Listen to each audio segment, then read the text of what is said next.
Ya.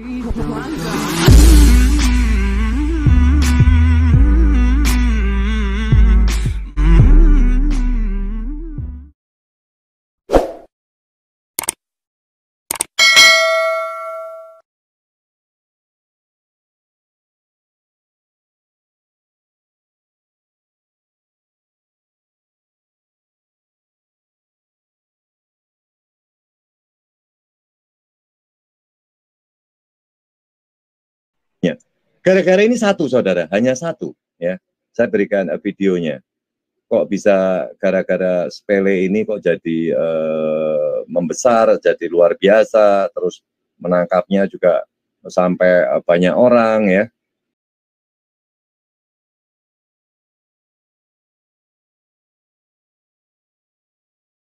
Dan tidak diklarifikasi oleh Pak Yusuf Manubulu. Ini sayangnya, saudara. Seharusnya kalau itu bisa diklarifikasi.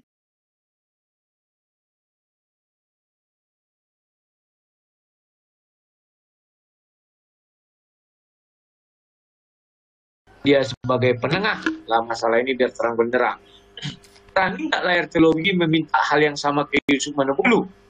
Sebagai bukti, apakah Yusuf Manubulu benar mendapat sumbangan karena hasil jeripayanya sendiri, atau karena kontennya berasal dari para murtadin-murtadin yang katanya murtadin, ya saya nggak bilang murtadin, atau daripada narasumber-narasumber itu.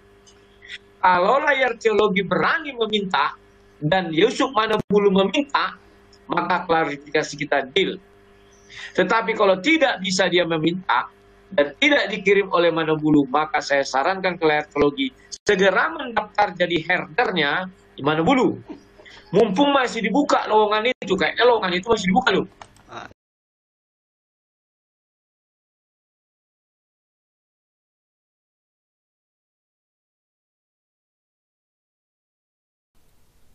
Dan puji Tuhan teman-teman, pada malam hari ini kami menghadirkan seorang narasumber yang mempunyai kisah yang sangat dahsyat, ya. Bagaimana dulu beliau adalah seorang yang hidup di dalam kegelapan. Beliau sangat menentang yang namanya kebenaran, yang namanya Injil daripada Tuhan Yesus Kristus. Bahkan beliau sempat terlibat di dalam aksi-aksi pembakaran gereja. Bahkan ada puluhan gereja yang mereka bakar pada waktu itu.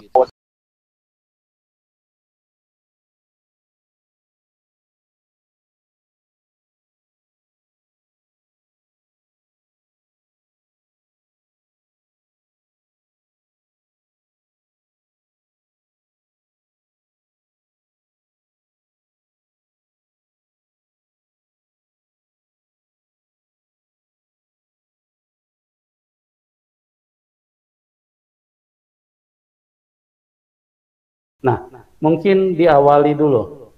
Bagaimana ceritanya itu, Pak? Bapak bisa dulu sampai bakar gereja, kemudian sekarang menjadi pemberita Injil. Injil membakar jiwa, ya. Ya, gimana tuh ceritanya, Baik, Pak? itu awalnya waktu saya...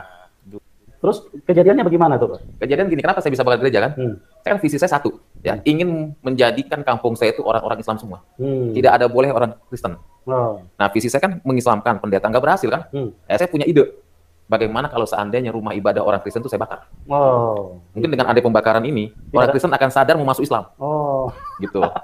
Ya, 3 buah gereja, nggak tanggung-tanggung. Pada saat itu gereja GPIB, Kampung Lio Depok. Terus gereja Citayam, Pak Edi Tengkano. Bahkan gereja ini seringkali mengundang saya khotbah sekarang.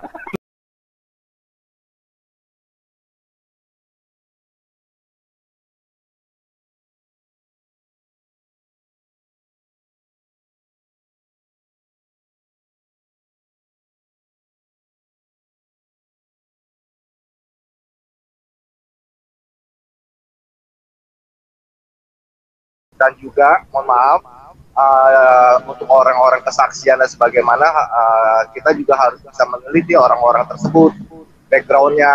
Dan kalau saya kebanyakan kalau orang mau bersaksi, saya bilang jangan bicarakan masa lalu, bicarakan masa sekarang dan masa depanmu saja gitu. Kalau saya bicarakan masa lalu, gitu.